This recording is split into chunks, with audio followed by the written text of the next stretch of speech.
people ask me, do I get nervous before I take the stage? Yeah. And the answer is no. I get really excited. Right. I get the butterflies, I get the palm sweating, Yeah. but I know that I'm prepared and I've done my work in the unseen hours to go out there and kill it on stage. So I'm not nervous. I'm excited. Yeah. I'm like a caged lion. Like, put me on that stage because Like, I'm let's so go. excited to share. Yep. And it's the same mindset that I want your listeners to have. Yes. Things may be tough for the next little bit, but I love tough. I want tough. I want to lean into tough because tough is what's going to separate you from me.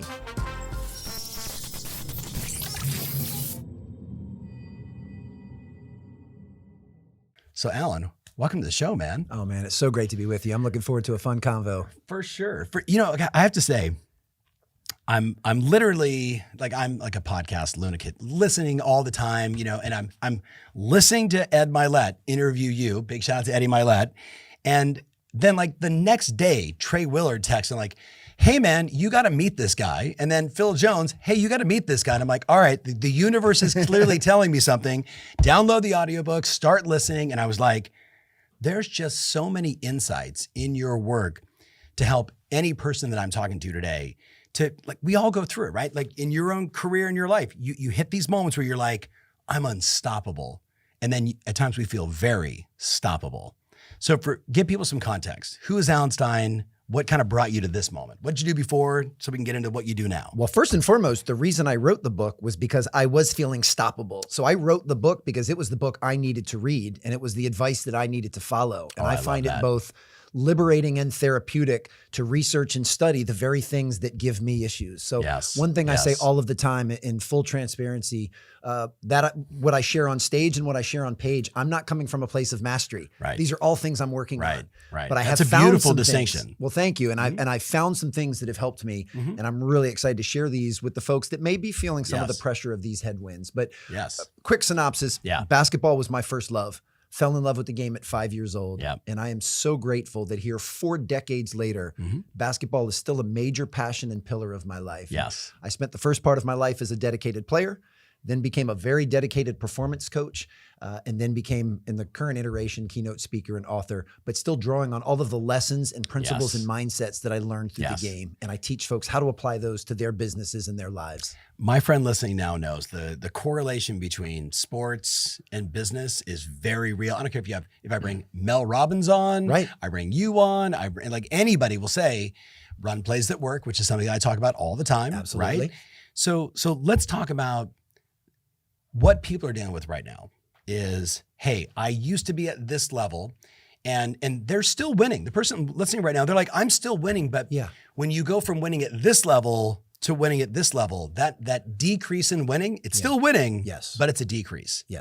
How do we help people reset their psychology, reset their mindset, and get back to that, like, I am unstoppable? The market is the market. There's nothing I can do about that, but I can be my best self every single day. How do we do that? The very first thing I say is folks need to give themselves a little bit of grace and a little bit of space to feel how they're feeling. And I have nothing but massive empathy and compassion for anyone that feels stuck, that feels stoppable, that feels like I'm a little bit less than where I'd like to be. So I always start with that. How do I do that though? Like, I mean, I get it. I get it. Like, okay, I need to take a day and just say, look, Ferry, relax, stop beating yourself up. Like, what is it? What's the hack? What's the pattern? What's the play I run? I think I could make a compelling argument that the things we say to ourselves, our self-talk and our self-narrative, are the most important things we will ever say. So we have to start learning to talk to ourselves the same way we would talk to a friend or a loved one. If you called me up tonight, and I know we're new friends, but if you called me up tonight and said, I'm feeling stoppable, I'm feeling stuck, I'm struggling, the very first thing I would do would be to try to comfort you. To let you know I believe in you, that I care about you and that you got this. The last thing I would do would add shame and guilt, would be critical, would pile it on. Yet a lot of high drivers, a lot of ambitious people, that's the first thing they do to themselves. And they take these negative feelings and they either try to resist them or suppress them or ignore them, which I don't recommend. But then they start being very critical and they start stacking on the shame and guilt, and that only weighs them down. So the first thing you have to do is just let it go. So Alan, I hear you and I know it. And I've done that. I've also done the look myself in the mirror and go, Ferry, get off your ass. Stop being a candy ass. You need to get out there. You need to man up. So how do you balance the two? Is there a right or wrong? Or do you have to do the sort of self-care love first and then flip sort of like the stages of grief? It'll be a little different for everyone. I try not to look through the lens of right or wrong, good or bad with anything. I try to look at What's everything the play that through works a very, for you. very neutral, very sterile lens. So I would never say to someone the way they're viewing themselves is wrong or is good or is bad. Right. They need to figure out what's right. I know what has worked for me, because you have to realize in the beginning of March 2020, I felt massive headwinds as a keynote speaker, because on March 13th, for the next 48 hours, my entire schedule for the year was wiped clean because of the pandemic. Right. And yes, there was a little bit of panic. There was a little bit of fear. But then the next thing I leaned into was, how can I start adding values to others? How can I start doubling down and forging and strengthening relationships? And how can I get crystal clear on the long game? That right now, short-term things might be a little bit tough, but I'm not in this for the short term. I'm in this for the long term. And what I've recommended to clients, and the same medicine that I take myself, learn to refocus on the next play. So that the 30 months where things were raining money and it was great, that's now over. You can't be focused on that. We have to move to the next play. Focus on what you have control over. Control the controllables, which is your attitude and your effort. And then refocus the lens on the process. Yeah, you've got your North Star. You've got where you want to be 1, 5, 10, 20 years from now, but refocus that lens on the process, and let's invest in that now. And when I started making investments in others, making investments in relationships, and then double down on basically my own self-care and my habits and my mindset, that's when things started to escalate. And now that things are getting better, I'm reaping the benefits of the seeds that I planted when things were dark. And that's what I would recommend to your audience. You don't know how long this is going to last, but if you plant these seeds now, it will get better and they will bloom at some point. So make sure you make the effort to do that. It's so interesting as you're saying this. For my friend listening right now, if you were with me during the pandemic, you remember me saying, you got to take care of you, and you got to take care of your loved ones, and you got to take care of your clients. That's first and foremost. Then you have to load the cannon. You better keep doing the work. Load the cannon sort of metaphorically, like continue to market, continue to deliver value. This isn't about asking people if they want to buy or sell right now. It's just more like, hey, Alan, checking in. Are you okay? Absolutely. And everyone that did that in kind of, let's call it end of March, April, May, June, their referral business skyrocketed through the roof in the real estate industry. With that said, we're talking about going from this incredible level that you had no control of this. This was just, the market just took off and went for a meteoric run. Some of them now still feel like, hey, I went from winning the Super Bowl to like losing, and they're still making a fortune, but they feel like they're losing. So the first thing is, you're saying you got to give yourself some grace, right? Second thing I heard is you got to ask yourself some better questions to empower both the short term and the long term. How do I take control? What do I need to focus on short term and long term? I hear all that. Is there a third move that you found once I get back in the groove? Like it's the first phone call is the hardest. Of course. The 10th one's kind of easy. Yeah. Do you know what I mean? So I'm now, I don't know, 3 phone calls in, 7 text messages in. I'm back to doing what I know I need to do. Call it the basics, fundamentals, call it whatever you want. It's called working. It's called helping clients. It's called building a business. But we still run into these losses. Of course. I took the shot and I missed. Or worse, I took the shot and I made it and then I stopped. What have you learned in business and in sports to get that person back on defense as quickly as possible, or get ready to take another shot? Well, it is that concept of next play. And I use the term next play. It's a kind of a trigger for myself that anytime I find myself focused on something that is in the rear view mirror, then I know that I'm not looking forward. So you have to wipe that slate clean. If you take a player like Stephen Curry, I mean, he's the greatest shooter of all time for a variety of reasons, but one of the reasons is he has that next play mentality. It doesn't happen very often because he's such a good shooter, but statistically it's happened a few times where he could miss the first 7 shots of a game, but he shoots the 8th one with the confidence as if he had made the previous 7. He doesn't bring baggage from the past and allow it to affect his performance in the present. So he shoots that 8th one with the confidence that it's going in. He never shoots a shot without the belief that it's going in. Okay, I want to unpack how, but I want my friend here listening. In our world, the person listening right now, let's say they do an open house, and the first 3 people that walk through are like, I'm just looking. I'm just curious. I'm not really interested. I already have an agent. They basically just no, right? The problem is they sometimes take that personally, and then the next yes walks in and they treat them like a no, right? One of my clients I was with yesterday, demand is down on all the portals, Realtor.com and Zillow and Trulia, right? Demand's down, interest rates are up. It's cause and effect, right? And yet intent is really high right now. But when all you're thinking about is demand is low and nobody's buying and things aren't as fast and I've got too much time in my hands and I'm not sure if this is working right now, then a yes walks through the door and you treat them like a no. I know the person listening, like they know what I'm talking about. Absolutely. How do I switch that? How do I miss 7 shots in a row, miss 7 appointments in a row, miss 7 opportunities to get a signed contract in a row and walk into the 8th with the same bravado, the same confidence, the same skills? How do I do that? You learn to untether from results. You learn to untether from external metrics. And I know this is very counterintuitive. That's hard. That's hard for people. Yes. Well, the real estate game is very externally metric driven, as is the game of basketball. Right. The team with the most points on the scoreboard when the final buzzer goes off is the winner. So I understand the external metric, but it doesn't mean that you have to derive your value, your self-belief, and your self-confidence from that. See, when you can learn to love the work, when you can learn to love doing the open house, when you can learn to love serving someone that may not buy from you anyway, then you've already won in advance. See, you're not rolling the dice and saying, if they buy, then I've won and I feel good. If they don't buy, I've lost and I feel bad. To me, I don't want to be on that roller coaster. So I've learned to love the work, love the process, and this is hard. And I'm not saying I've mastered it. But if you can learn to love the actual work and the process, eventually you'll start getting the outcomes you desire. But I believe the outcomes are a byproduct of loving the work and doing the work the right way consistently, especially during the unseen hours. I agree with you 100%. I've always fall in love with the work and the money follows. That's the way I was conditioned early on. Fall in love with the work, do the work. You may not like it. It's a grind. Making 100 phone calls a day or whatever it may be. It's a grind. But if you fall in love with it, the money will always follow. The challenge is someone listening right now is going to go, yeah, but Steph Curry still gets $40 million a year. If I don't kill, I don't eat. So how do I balance that? Any insight on that? Well, and I live in the same business. Right now, my business primarily is made through keynote presentations and corporate presentations. And if people don't hire me to speak, then I don't make money either. But I have such belief in the process that if I do what's right, eventually the outcomes will start to line up in my favor. Now, when there's things going on that are outside of our control, like you said, things in the market, interest rates, we don't have any control over that. And anytime we obsess or worry about things outside of our control, it means we can't put that emotional energy into the things that we can. So we have to learn to untether. And I'm not implying that this is easy. I know I'm saying this in a very matter-of-fact tone, but it's hard. For a million years, like, control the incontrollables, focus on what you can control. And there's a reason why the most extraordinary mentors and parents and, like leaders say that stuff, because it's true. The how is hard. The how is very hard. And I want to go back to something we were talking about before we even hit record is this concept of uncertainty.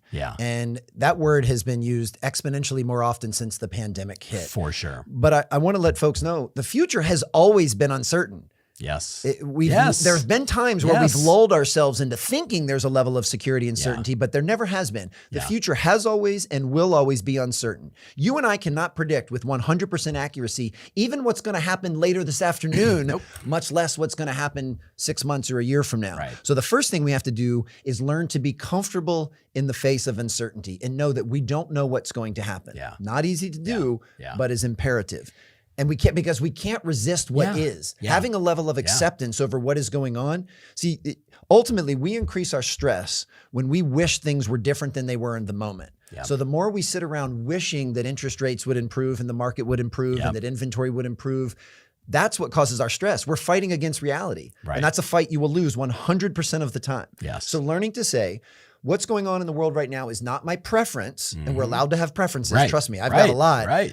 But I don't control that. What do I have control over? Well, I control relationships. I control how much value I add. I control open houses. I control all of these things, and that's what I'm going to put my focus on. And I just have to have the belief that over time, things are going to start to work out in my favor. You're like speaking my business love language. I posted a couple weeks ago, 70-30. Which one are you focusing on? The 30% of the transactions that aren't happening in the market, or the 70% of the transactions that are happening in the market, right? Like it's hard. This is a really good podcast. I think we can end right now and someone's going to go, it's exactly what I needed to hear, right? Like reset my focus on what I can control over and over again.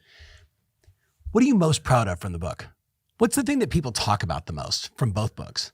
What I'm most proud of was, as I mentioned before, I wrote the books almost as a self-healing process. Yes. And I'm proud of the fact that I've been able to execute and implement the very things that I'm asking others to do. Yes. I always want to my life to be congruent on or off camera with my beliefs and my core values. And I'm proud that I do that most of the time. Not perfect, Nobody's fallible perfect. and flawed. Right. Nobody's but I've perfect. put most of these things into practice, and I've seen my life get better as a result. And that's why I'm adamant about sharing it, because I want that to be something that other folks experience. Yeah. That was very much my second book. This one right here, Life by Design. It was like, okay, yeah, I've done, 30, 40,000 hours of coaching. But, when you're coaching somebody professionally, personally, as you're saying, you might want to, after we've impacted, you should consider, let's look at this, adding this into your schedule. Yeah. The whole time every coach is going, I need to add that in my schedule. I need to do more of that. I need to, it's everyone listening right now knows what I'm talking about, right? When you're helping a buyer make a better decision, right? When you're counseling them to act or not act. Yep.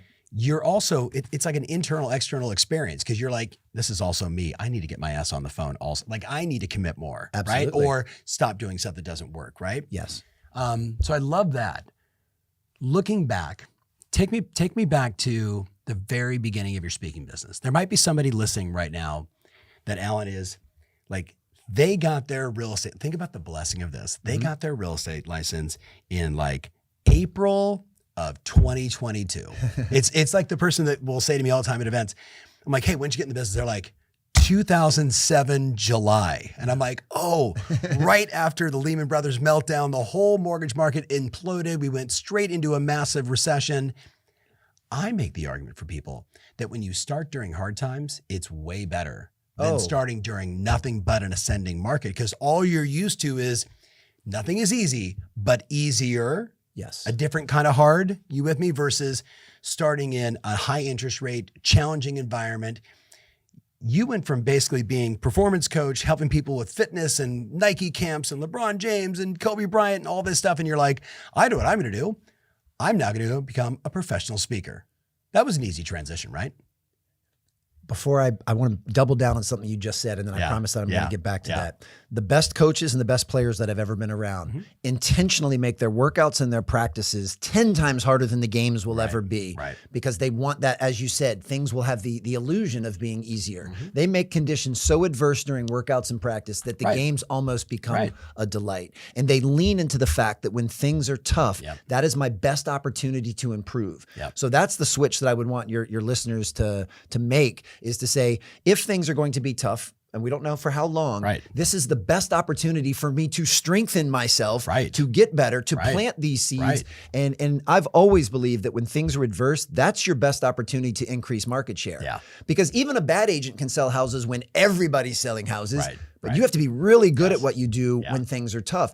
So take that challenge head on. Be thankful for an opportunity to work on your craft when things are less than ideal. Because when the pendulum swings back and things are good again, you will be absolutely unstoppable, unshakable, and unbreakable. But you have to get those reps in now. And that's, so I had only been speaking for a couple of years when the pandemic hit and completely upended my business. And I had to make the shift to doing everything remotely and virtually. And that was really hard. I feed off of the energy. That was why I wanted to come here to do this in person, because I knew being in the room with you and seeing you, shoulder to shoulder would be a much better experience. And I prefer to do in-person speaking engagements. But when that was not an option, I had to lean into the fact that, all right, I need to sharpen up my communication skills when I'm doing things remotely. That what I was doing on stage in front of an audience is going to be nuanced, different than I can do virtually. But I leaned into it and I embraced that. And I worked on skill sets.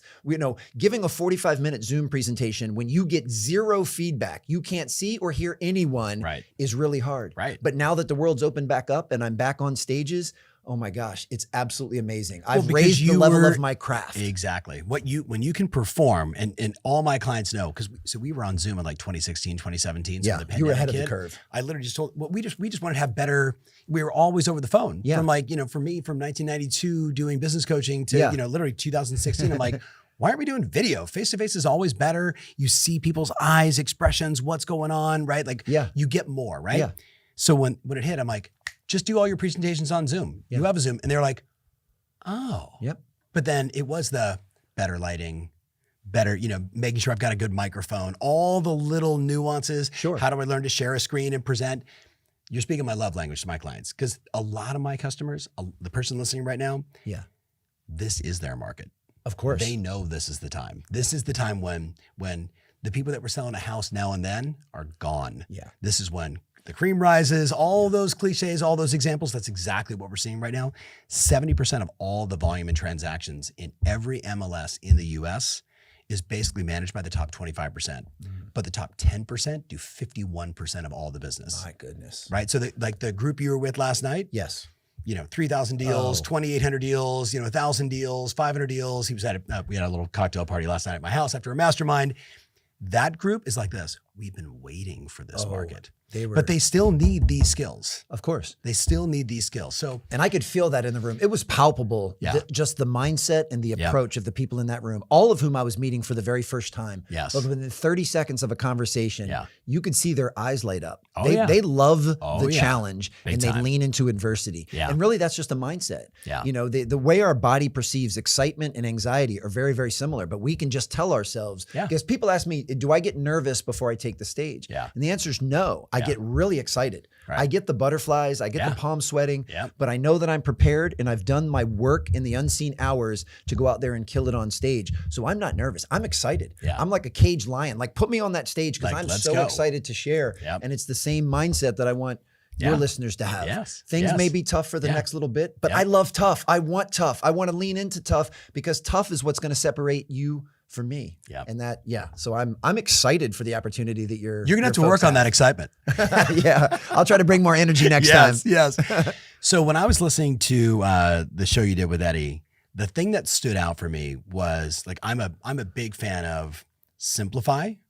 I think that most people try and do too much too fast, right? That like they're not willing to slowly brick by brick build the business over time. They want to like, I want it all and I want it now. I want an Oompa Loompa daddy, like give it everything now. And I'm like, that's not how the world works. No.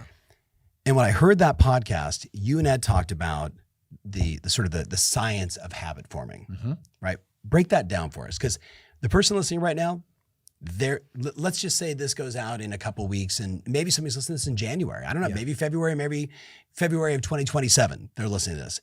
And they're going to say to themselves, oh yeah, I started the new year. And I'm like, okay, this is the year where I'm going to start working out consistently. I'm going to make my phone calls. I'm going to follow my schedule perfectly. I'm going to be the perfect spouse. I'm going to do, here's all my list. And what happens to that person within a week or two? We both know the answer. Yeah. Most of them are not doing those things. They probably didn't do anything because it's just overwhelming. So break down like, how do they do it? And what's the key numbers they need to be aware of? I've been a fan of yours for a while and I love your approach. And one of the things I've always been most attracted to is that you like to break things down to be as simplified as possible. And I think complexity undermines execution. So the more simple we can make things, the better. I'm a self-diagnosed quote nerd. And one of my favorite quotes of all time is, if you try and chase two rabbits, they both get away. Right. So pick which one you're going after and go grab that sucker. That's it. And there was a study that I saw, and this changed everything for me because I also was someone who could easily chase the shiny and chase the flashy, try and do multiple things at once. I saw a study that was done by a gentleman named John Berardi, who started a company called Precision Nutrition. And he did a research study, and he found that when they had one group focus on changing one singular behavior at a time, and when they only focused on one behavior, they had an 85% success rate. Bingo. I'm not a gambler. I'm not a big bettor, but you tell me that I have an 85% chance. I'm taking all of my chips and I'm all in. They're all going in. I like those odds. Me but too. what absolutely blew my mind was in the second group, control group, they had them try and change two habits simultaneously. And the percentage of success dropped down to about 40%. Less than half of that original group. And then just for giggles and smiles, he had a third group try to change three behaviors simultaneously, and their percentage of success dropped down to about 4 or 5%. So just by diverting our focus and attention from 1 to 2 or 1 to 3, we go from 85% success down to 4 or 5%. And as soon as I read that, I said, I'm going to start having singular focus in everything I'm going to change. So here's the process that I recommend folks go through. Do a little bit of a self-audit. Look, I'm taking notes. Please, I love it. Yes, give it to me. Do a self-audit. Come up with a list of a few things that you think you should start doing and a few things you think you need to stop doing because these things are getting in the way of you becoming the best version of yourself. And once you have a list of 3 or 4, I want you to really reflect and I just want you to circle one. not one on each side, Yeah. just one. Just one. Here's something I need to start doing to improve my life or improve my business or stop doing because it's been undermining it. Yes. Once you've picked one, and that is step number one, you make a commitment to doing that for the next 66 days. The research is all over the place when it comes to habit forming. 21 days is a lie. Yeah, I mean, but it could be like making your bed. 21 days. Got it. Well, Brushing your teeth. Got exactly. it. Right. And ultimately, I don't think the actual day, the number of days is that important. No. It's just more of having a target in your mind. Right. And I like 66 days because it's doable, but it's still a little bit of a stretch. It's just a hair over 2 months. But you make a commitment to either starting or stopping this one behavior for the next 66 days. I'm old school. I love printing out a paper calendar, getting a red Sharpie, and making an X. And I tell you what, there are very few things in life as satisfying as putting a red X on a calendar and starting to see that chain of red X's build up. It'll help you get 100%. confidence. 100%. So that's step two, is you make the commitment to doing it for 66 days. And then here's the big one. And I know this is what you and your empire and your community do so well. You recruit an inner circle of people to hold you accountable to this. So this is going to be they're going to help keep structure, the spotlight on. Accountability, focus, Absolutely. right? In it together. Yes. And these people are going to check in with you every single day for the next 66 days to make sure you do what you say you're going to do. So let's just say, to make this one easy, because I think physical fitness is a visceral example. Someone says, I need to start having more self-care to how I treat my body so that I have more energy and more focus throughout the day. So I'm going to make a commitment to go for a walk for 30 minutes every morning. That's just one thing. They didn't buy a Peloton bike. They didn't get a membership to the yoga studio. They didn't have a dietitian come in and buy them groceries. All they're going to do is go for a walk once a day for 30 minutes. They make the commitment to doing that for 66 days. They print out their calendar. They put it on their desk. They get a beautiful red Sharpie. And then they tell the people closest to them. Could be a spouse, could be an adult child, could be a coach, could be someone they work with, could be a neighbor, and say, I want you to text me every single morning and ask me if I went for a walk. Ask me, did I go outside or walk on the treadmill? Ask me how far I went. Ask me what I listened to and check in with me. And you know, one of the emotions that unites all human beings outside of psychopaths is we don't like to disappoint the people that we care about. So, you know, if I know you're going to text me later today to ask if I went for my walk, I don't want to let you down. You're my guy. So that's going to give me just a little bit of extra incentive to do it, above and beyond the own personal commitment I made to myself. And if you pick one, you do it for 66 days and you get a team of people to hold you accountable, I'm betting everything I got on the fact that you are going to change that habit. And then the beautiful part is, at the end of 66 days, now you pick something else. That has become a part of your life. I now identify as someone who goes for a walk every morning. And now I'm going to add, when I get back from my walk, I'm going to stack a green smoothie on top of that. And I'm going to do that for 66 days. And then after my green smoothie, I'm going to meditate for 10 minutes. And over the course of a year, you will have added 4 or 5 behaviors that are helping take you to the person you want to be, or eliminating some behaviors that have preventing you from that. You'll be a completely different person by the end of 2023 if you're willing to stack bricks like this and you're willing to do this as methodically as I just laid it out. But with everything I just said, it's as basic as can be. My own children understand that.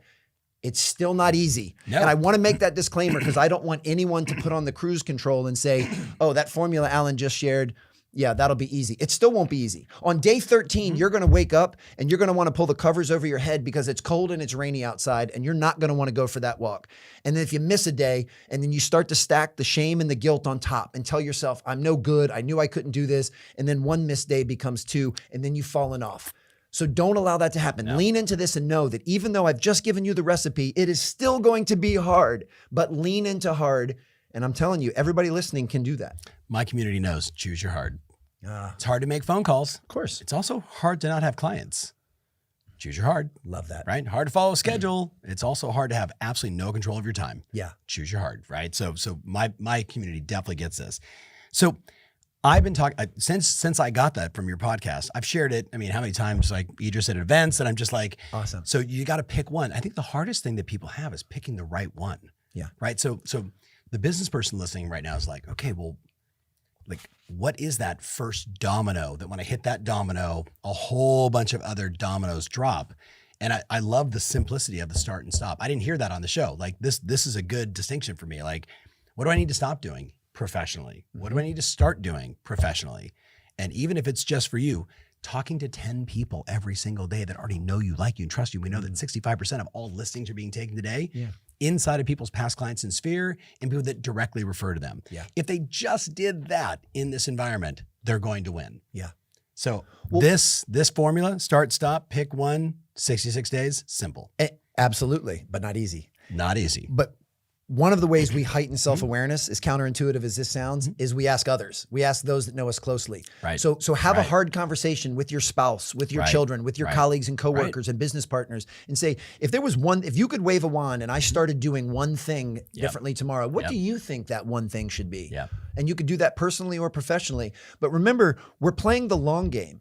I'm not saying, Tom, you're going to change one habit and then just ride off into the sunset. No. You're going to change a habit every 66 days for the rest of your life. Right. So even if you don't pick the one, you still have plenty of other opportunities to do that in the future. So don't have this paralysis of analysis where you're spending so much time, I got to make sure I'm doing the right one. I got to make sure I'm doing the right. Well, you're not doing anything. Right. So just pick one and let's go after it. And then sometimes as you start to get active, those things will become clear. Yes. A few months down the road, you go, you know what I think is really preventing me from being fill in the blank, happy, successful, fulfilled.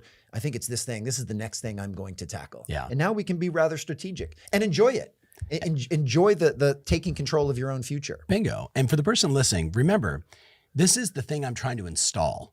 Like that's the way I describe it. Like it's like I'm not gonna let my iPhone go 3-4 installs of new iOS. Because like now my phone is getting slower, things aren't working right, apps can't be downloaded. It's the same thing, right? So I need to install this new habit. Yeah. It would be nice if it was like the Matrix, hey, I need to know how to fly a B-12 helicopter, right? We'll get there eventually with Elon Musk's little disc. I think so. But I want to remind the person listening, this doesn't mean that you aren't learning a new skill, that you're not refining your listing presentation, improving your marketing, getting better at videos, getting better at negotiations. This is about what's the new habit or ritual that I want to install that I know is going to shift everything in my life when I do it right. Yes. And I agree with you, whether it was intentional or not, always starting first with your health and vitality. Absolutely. Right? Get your health and vitality right, and then everything else can kind of really go from there. We try to compartmentalize these different areas of our life, but they're all interwoven. We're very holistic beings. Right. Because one can argue, if you don't prioritize your sleep, your mental acuity goes down, your focus goes down. What happens when we tend to not sleep? We become ornery, we become frustrated, we get agitated. Right. Well, that's gonna help erode our relationships. That's gonna make us make poor decisions from a business standpoint. So one could make an argument that sleep could be the cornerstone to improving every single aspect of your life.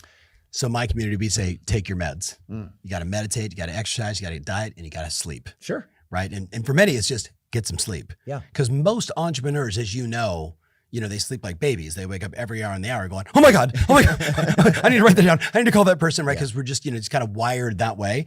By the way, looking at my readiness score today, 77. Not that ready for the day. I think you beat me by 2. I think mine was a 75. But look at Miss Aura told me that I was not prepared to bring the fire today on your podcast. So I chose to politely ignore her. And I'll deal with that later. Because we've had this conversation. I got to have the switch on. Yeah, like it says sleep. I got to pay attention. My HR recovery index. I'm like, but again, so let's talk about that for a second. Well, right? I'm going to tell you why. Yeah. I had such a great time with you guys last night, and I enjoyed the conversations immensely. Yeah. I couldn't turn my brain off last night. Oh, I get my it. mind was spinning from just some of the ideas and the enthusiasm of the people you attracted into that room. Right. It was like Christmas Eve for a little kid. Yes. I was so excited and so jacked up to get up and see you today that I had trouble sleeping. But that's okay. I still prioritize sleep. I emphasize it. I still went through my sleep routine to try to get the best sleep I could. And it just didn't happen. And I'm okay with that. Yeah. It is what it is. Yeah. We were talking this morning in the car on the ride over because we're both, we wear these Oura rings. So I actually got this from Peter Diamandis 20, I don't know, whenever it first came out. I'm part of Abundance 360. Yeah. He gave them to everybody. We were basically the test pilots. We were the guinea pigs, right? So track everything. And I'm like, okay, I'm telling him everything about my entire body for the rest of my life. Got it. With that said, you and I talked this morning about routines, right? So the person listening right now, I am the biggest fan of, I used to say take a record, right? You play that record over and over again because you want that beautiful song, you want that hit, you want that beat, whatever it is, you know the vibe that it creates for you. Well, the record is, to me, the routine. Yes. What is the best routine for someone to have to put themselves into a peak state so it doesn't matter what my Oura ring says? Because I look at it, but I don't say, well, therefore I've got to take the day off and get some rest. And like I say, I still need to go be unapologetically Tom Ferry every day, no matter what, whether I slept 3 hours or 8 hours, doesn't make a difference. Got to go, right? Yes.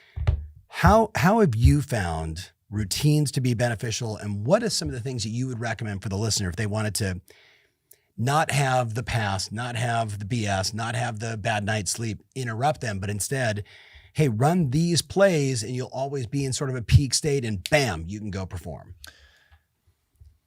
Ever since I was a little kid, I have craved structure. I love consistency and I love routine. That's something I've always known about myself. I feel most comfortable and most alive when I can have when I have my ducks in a row. Yeah. I certainly recognize that's not how everybody else operates. Some sure, people prefer some spontaneity. Yes. So I don't believe there is a singular best routine for everyone. I think everyone needs to prioritize figuring theirs out. Right. I love early morning. Like even when I was a little kid, I would wake up super early in the morning. That's always been a preference of mine. And I know that I have my highest energy before 10 a.m. Yep. So I schedule my days. So most of my critical thinking or most of my physical energy expenditure is going to happen before 10 a.m. because that's when I'm at my best. Yep. So the most important thing is that everyone listening figures out how they operate best. Figure out how much sleep do you need to operate at a high level. Could be 7.5 hours, could be 9, but you need to know that.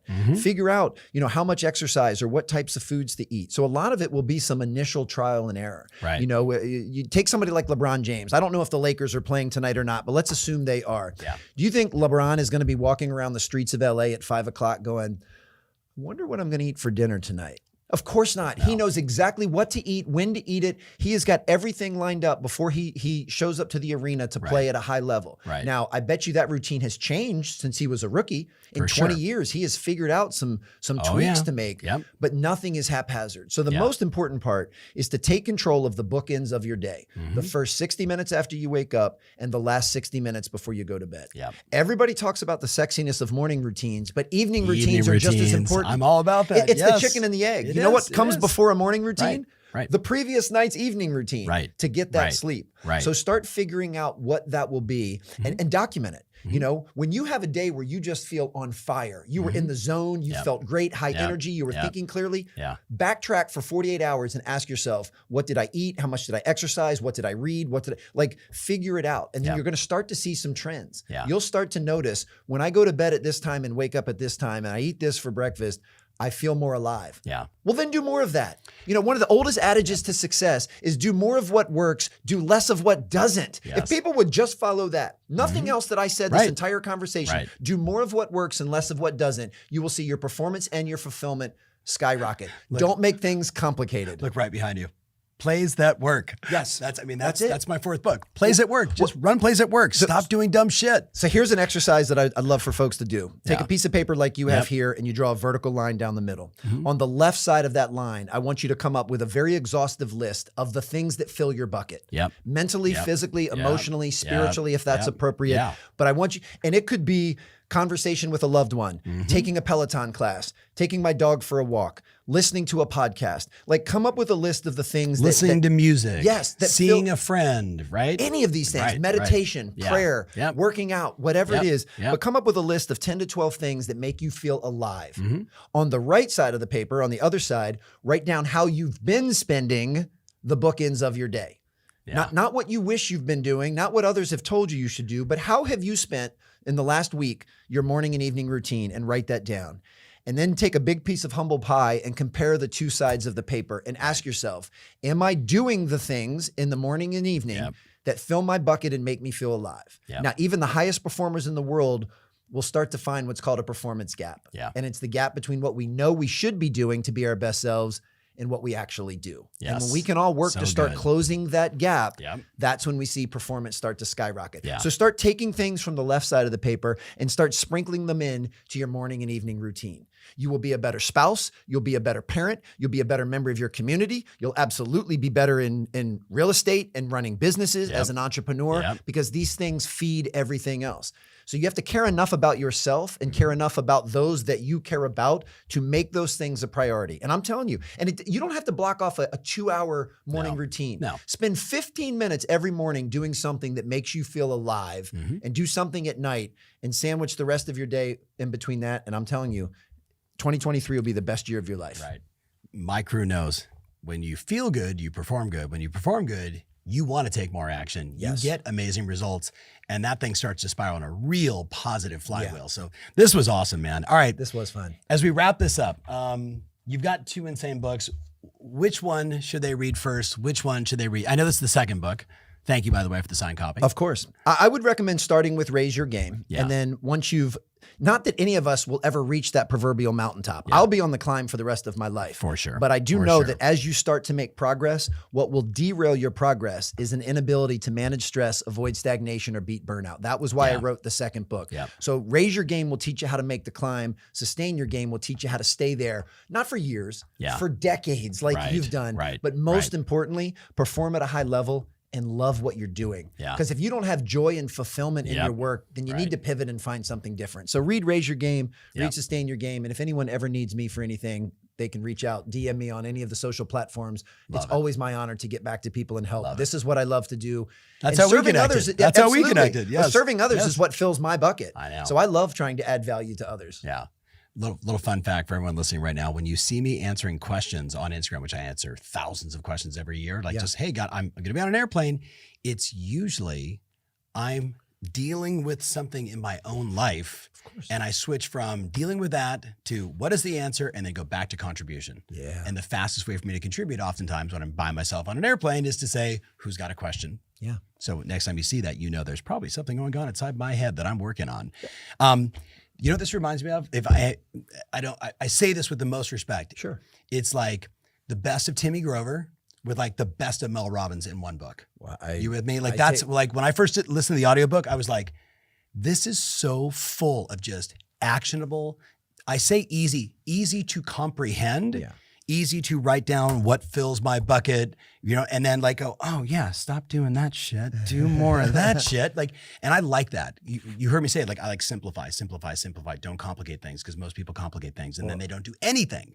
So this has been really good, man. I really appreciate it. That is an unbelievable compliment because I have so much respect and reverence for both of them. I've learned and devoured both of their content. Yes. So you know, that compliment is very well received and appreciated. Yeah. Thank you, brother. Well earned, my friend. Well earned. So, hey, who do you know that needs to listen to this? You might have a friend, a kid, a buddy, a coworker that may be just hitting the forward on, or I don't know, maybe it's copy and paste if you're listening to this on the audio.